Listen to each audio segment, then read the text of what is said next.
Hello everybody, good morning. সকাল সকাল আমি কি নিয়ে বসেছি দেখো, আমাদের দিঘি থেকে মাছ তুলে নিয়ে এসেছে। এগুলো আমাদের দিঘির মাছ, তো দুটোই তোলা হয়েছে। এগুলো কি মাছ তোমরা কমেন্টে অবশ্যই বলবে। তো আমি দেখো কি করে মাছ কাটছি।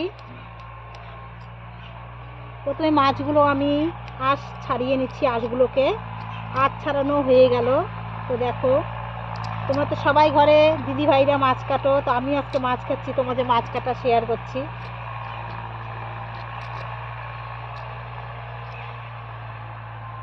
সকাল সকাল আজকে মাছ রান্না হবে। দেখতে পেলে এগুলো হলো মাছের কান, দেখো কানগুলো কেটে নিলাম।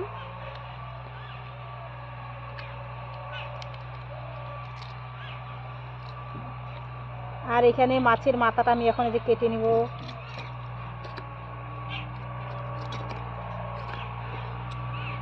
বারবার আমার বটি দেওয়াটা খুলে যাচ্ছে।